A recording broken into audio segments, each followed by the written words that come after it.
আপনি মূল্য তালিকায় যথাযথ তথ্য তাদের দিকে কথা একটু শোনেন। রানা একটু আপনারা একটু আমার দিকে একটু তাকান। আমি ওরে বলছিলাম পর্যায়ে যাইনি তা শুনুন আগে। তো খুচরা পর্যায়ে তো আপনাদের থেকে ক্রয় করে। কথাটা শুনুন। এটার নাম ইসিজি। এই আরজাবো জেল দি কোয়ালিটি 3300 3400 কোনটা 3400 হলো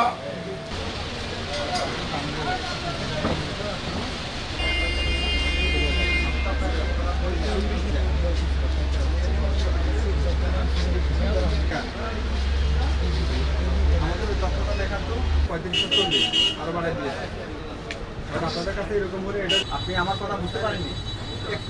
আপনি আমার কথা বুঝতে পারেন 1800 টাকা 1860 টাকা দিয়ে নিতে হবে ভাই তখন না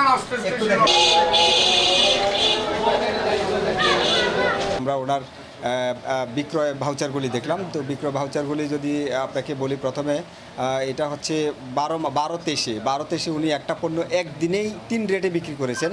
আর এলএনজি যে এলাচ সেটা 1830, 1840, 1850, 1860 আমাদের 4টা রেটে একদিনেই বিক্রি করেছেন। যাই হোক, তো ক্রমান্বয়ে আমরা পরবর্তী 1 মাস পরে আবার এসে দেখলাম যে একই প্রোডাক্ট এটা 2200 টাকায় বিক্রি করেছেন। আবার বর্তমানে যখন আমরা দেখলাম, আবার বর্তমানে উনি এটা 4480 এবং 4550 পর্যন্ত বিক্রি করেছেন। তো একই প্রোডাক্ট, তো এটা কেন বিক্রি করলেন, এটার যে জবাবটা ওনার কাছে আমরা চেয়েছিলাম, উনি একটা অদ্ভুত জবাব দিয়েছেন। অদ্ভুত জবাবটা হচ্ছে যে উনি বাকিতে বিক্রি করেছেন। এটা প্রথমে বলেছিলেন যে ওনার টাকাটা আটকে আছে ওখানে, সেটা দেখতে হবে। তো এটা করলে বাকিতে হলে তো উনি দ্বিগুণের চেয়ে বেশি দামে উনি প্রোডাক্ট বাজারে দিয়ে মার্কেট অস্থিতিশীল করা, এটা তো উনি করতে পারেন না। বাকিতে দিলে যে উনি দ্বিগুণের মতো দাম বিক্রি করতে পারবেন, আইনের কোথাও নেই এটা।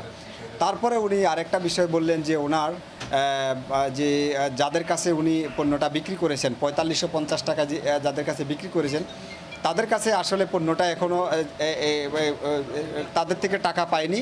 তাদের সাথে স্লিপ বিক্রি করেছে।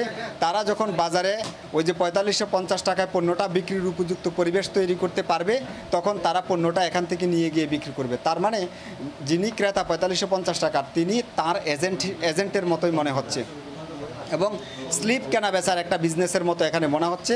এবং তিনি বাজারটা এমন প্রক্রিয়া তৈরি করবেন, স্লিপটা পাকা ভাউচার দিয়েছে কিন্তু আবার 4550 টাকার। এই 4550 টাকার পাকা ভাউচারটা উনি স্থানীয় অন্যান্য যারা ব্যবসায়ী আছে যাদের নিকট তিনি বিক্রি করবেন, তাদেরকে এই ভাউচার দেখাবেন, দেখেন আমি 4550 টাকা দামে কিনে নিয়ে আসছি।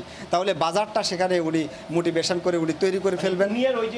এজেন্ট মিলেই এটা হচ্ছে বলে আমাদের কাছে স্পষ্ট প্রতীয়মান হচ্ছে।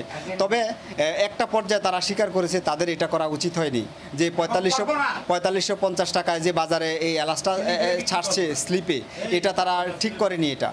তো ভবিষ্যতে তারা এটা আর করবে না। আর এরপরে আপনাদেরকে আরেকটা তথ্য দিই, আমরা ওনাদের সর্বশেষ যে এলাচ আমদানির যে আমরা তথ্য দেখেছি, আমরা সেইটাতে আমরা দেখেছি প্রতি কেজি এলাচের ওনার সর্বোচ্চ ক্রয় মূল্য পড়ে ওনার বিস্তারিত খরচ সহ ওনার 1444 টাকা ওনার খরচ পড়ে। এটা ওনাদের হিসাবে। আমরা যদি হিসাব করি আরও হয়তো কম হতে পারে, কিন্তু ওনাদের হিসাবটাই আমরা ধরেছি 1444। ডলারের দাম 120 টাকা ধরে।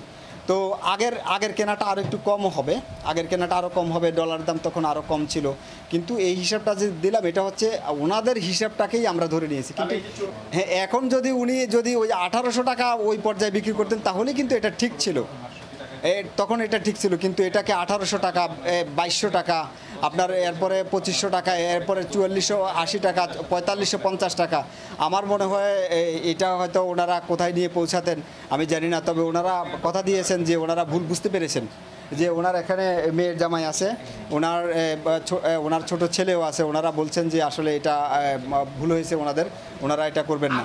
আমরা জরিমানা করেছি 1 লক্ষ টাকা এবং সতর্ক করছি। আর তারা আমাদেরকে ওনাদের সাথে আমরা বসে ওনারা কত টাকা ওনাদের প্রফিট করবে, বিজনেস তো তাহলে টিকবে না, প্রফিট করে কত টাকা করে কেজি দরে বাজারে পণ্যটা ছাড়লে তাদের প্রফিট হবে, বাজার অস্থিতিশীল হবে না, এইভাবেই পণ্য বাজারে ছাড়বে এবং আমাদের কাছে রিপোর্ট করবে।